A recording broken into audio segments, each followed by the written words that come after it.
Hello and welcome to the GSMC Chip Shot Football Podcast brought to you by the GSMC Sports Network. I'm your host, Manny Maradiege, live today, April 30th, 2024, with another great show planned for you guys today around some more contract talks and a little bit into that draft.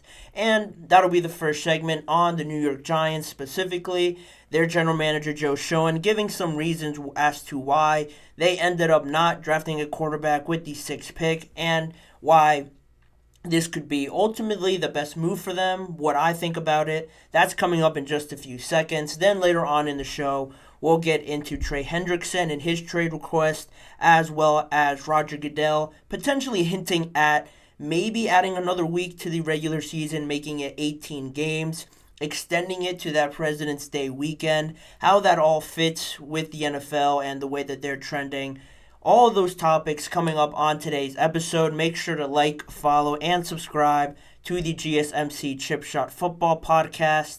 And before I dive into the first segment, one last thing I want to remind you guys is if you have any questions or comments, to please use the tip and donations link you see on your screen, gsmcpodcast.net. By using that link, your questions pop up over to my right in my chat box. I can read your question out loud and get your guys' perspectives, any thoughts, any questions you have on anything I say or on any of the topics that I talk about today. It's a lot more engaging and it's a massive help for this show as well as all the other shows across the network as well. So again, the tip and donations link is gsmcpodcast.net. We all thank you guys a lot whenever you guys are able to use that with any question or comment. And in saying that, we could start with the New York Giants, and a lot was being said about them around their quarterback, the number 6 pick. Where do they stand on Daniel Jones? Going into this year, off of the back of last season, he gets that massive contract, then he deals with a neck injury, then he comes back, and then he tears his ACL, and then he's out for the rest of the season. Not that the season had promising looks to it, but, when your starting quarterback goes down, no matter at what point, how far in the development you are as a team, it's going to just deteriorate everything. And that's where the Giants were last year, really just chalking that season up away. And now they head into this year, and there was all those talks about Daniel Jones, his contract, and ironically, them having the number 6 pick. Do they use it again on a quarterback?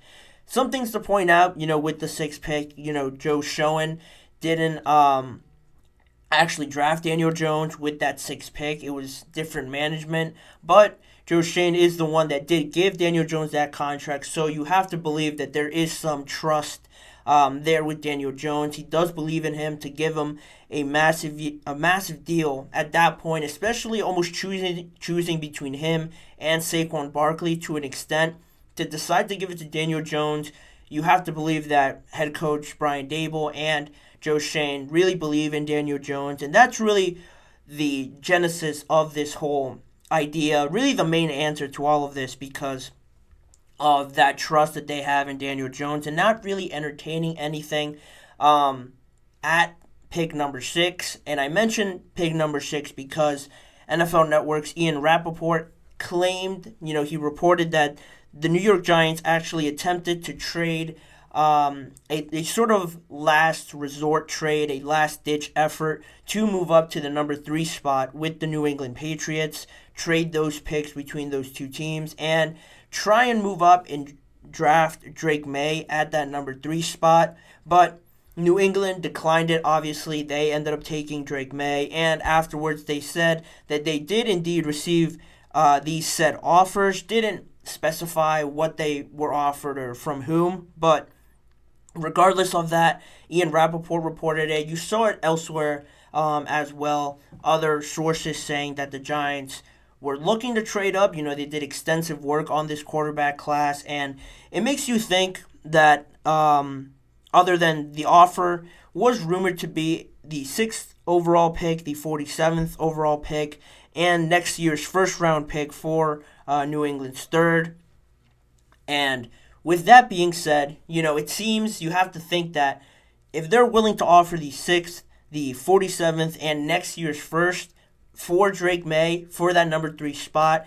It just makes you think that, it was either Drake May or nothing. They really wanted Drake May, it seemed. That was the rumored offer from the Giants. Nothing was confirmed or anything like that.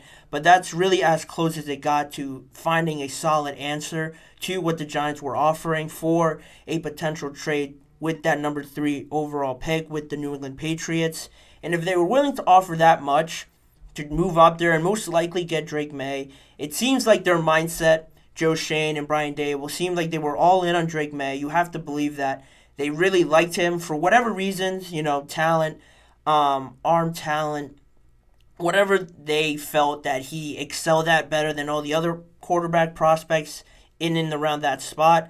It seemed like Drake May was at the top of their board because at the number 6 spot, J.J. McCarthy was still there. And if they just wanted to draft a quarterback for the sake of it, just have anybody in there besides Daniel Jones, then they would have taken J.J. McCarthy. And I think that surprised a lot of people when that pick was made because, again, I don't have to relist the reasons why Daniel Jones is sitting on a warm seat. He's not on the hot seat, but it's definitely heating up a little bit, and it will continue to heat up if this season doesn't go as planned. But for right now, it's not extremely to the point where people just want him out the door. They don't even want to look at him. There is some, you tilt your head sideways, you look at Daniel Jones, you look at that first year with Daboll, and you're like, all right, there might be something there with him. They won that playoff game with not much more talent than they have heading into this year. Of course, you have Saquon, and he's not there. But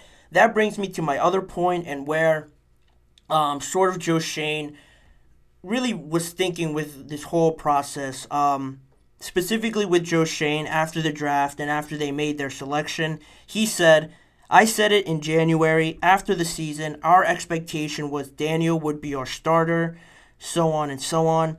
That's where we are, and that's how well we'll move forward this season. Mentioned that Daniel Jones being under contract for another 3 years.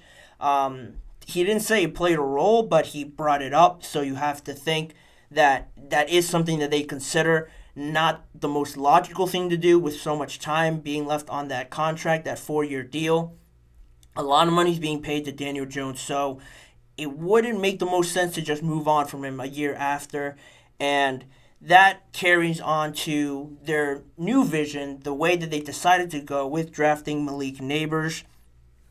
And I just thought this, to me, made the most sense. Malik Neighbors at that pick. You already sort of had your hands tied with the contract you gave Daniel Jones. You can't just back out of it like there won't be any repercussions. You knew what would happen with Saquon, with the team. If you gave this contract to Daniel Jones, you really were putting all your eggs in that basket to see him develop at least a year or two more. At least 2 years. Give the guy 2 years in this deal that you ended up deciding to give him instead of Saquon to see what he looks like.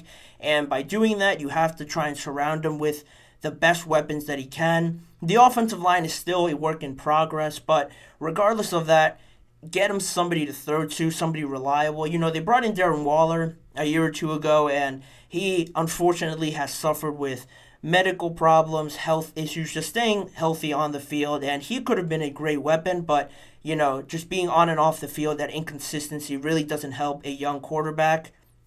Then, outside of that, you don't have too many solidified, reliable options that Daniel Jones could really throw to, and that's where Malik Neighbors comes in. I think, overall, with Malik Neighbors, one of the safest picks in this draft to whoever got him. I think just like Marvin Harrison, I mentioned him being pro-ready. I think Malik Neighbors was just as pro-ready, or if not, just a little bit below Marvin Harrison.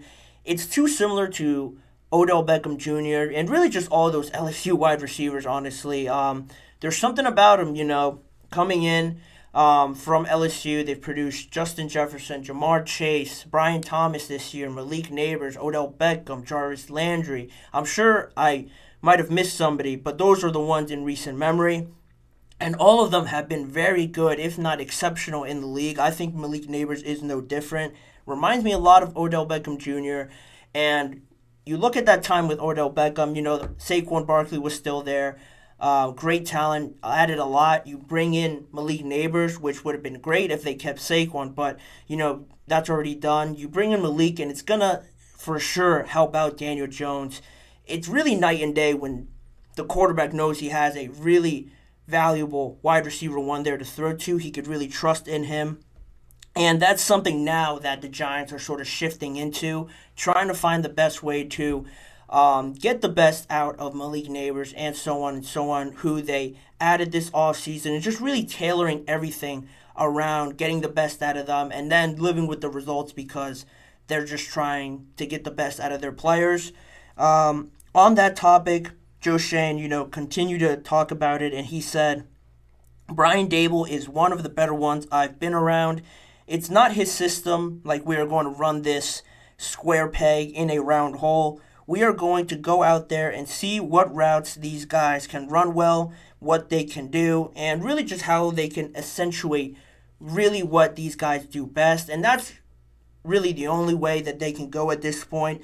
Yeah, this year might not be a 180-degree turn. They brought in a lot of defensive players, so that surely is going to help this offense to not feel any sort of pressure by trying to score over 20, 25 points per game. If they have a very good defense, which I think they're going to be a very respectable defense with all the pieces that they added, I think it'll alleviate some of that pressure from the offense where maybe you have to score, I don't know, anywhere from this is tough, anywhere from 14 to 20 points maybe per game. If that defense is really good, I think anywhere from that range could be somewhere where you walk away from the game, walk away from this season, proud of what you did defensively if that all pans out.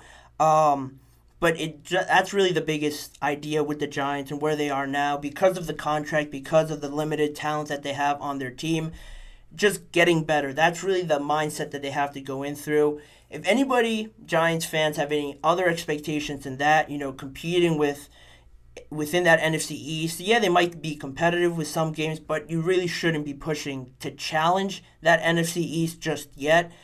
Just improving upon this year, I think, will buy Brian Daboll some more time, Joe Schoen, and convince more fans, more people to be on their side, to buy into this long-term project, because then maybe next year you have a very solidified answer then around your quarterback and Daniel Jones. If he struggles once again, stays healthy and still struggles, then you really have a more solidified answer as to moving on from the quarterback rather than having these doubts around him. He didn't have an offensive line, no wide receiver one. You got him the wide receiver now, the defense as well. Now it's really up to Daniel Jones to really just put in from his part, not get injured, be consistent, more of what we saw in 2022 where they made the playoffs. If he can sort of replicate something like that, I think it will buy Daniel Jones more time and Brian Daboll and Joe Schoen, like I mentioned, as well. So I don't want to say a lot is riding on this season because my expectations aren't really that high, but